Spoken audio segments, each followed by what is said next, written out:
In today's episode, we're going to be talking all about beginner LPS corals that you can have in your reef aquarium. Yeah, so first off, we got the trumpet. This is probably one of the most common LPS corals you're going to see like in local fish stores and even at like trade shows. They come in a variety of different patterns. In fact, there's quite a few to choose from. Probably the most popular one is going to be like this one here, like the kryptonite candy cane trumpet. Super cool. They're bright in color, but yeah, you get some other cool varieties and they're relatively easy to keep, especially if you're looking to jump into some LPS before you get into like euphilia and all that sort of good stuff. I mean, it's always good to start with a more forgiving coral that you're going to learn from. And I mean, if you're doing well with these, you're probably going to do well with the others. So yeah, trumpets are really cool. Lots of different patterns. You can kind of choose something that's going to, work with your own tank and kind of with your own style. So yeah, absolutely. And yeah, they kind of grow in like branches and like little clusters and stuff, which is really cool to see in your tank. Probably put them like low to mid in your tank would be these guys.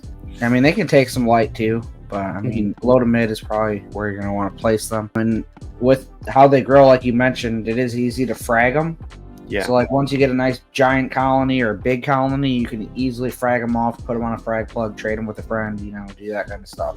So the next coral is probably one of my favorite corals. I mean, it's on my shirt. Oh, right here. But this is one of my favorite corals, the Duncan coral. This is a great beginner coral. This coral is a lot of fun too if you're new to LPS, because this coral has a great feeding response. You can feed this mysis shrimp if you use Reef Nutrition, which is super easy to feed with. I'd highly recommend using Reef Nutrition food, but you can just squirt some food down and you can just watch it, grab the food and pull it in. So that's a really cool thing to see.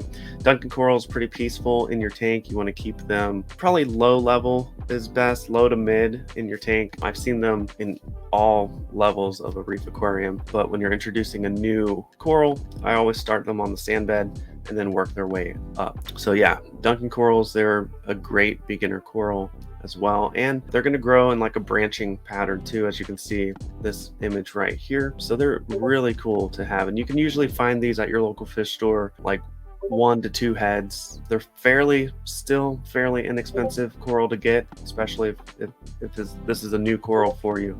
Definitely check out Duncan corals. Yeah, Duncans are pretty cool. You get like pretty much a branching anemone. I mean, it's really cool. Yeah. All right. If you enjoyed this video, then I know you're going to love the full podcast episode. Go ahead and click or tap your screen to watch that. Thank you so much for watching, liking, and subscribing, and I will see you next time on the Coral Reef Talk.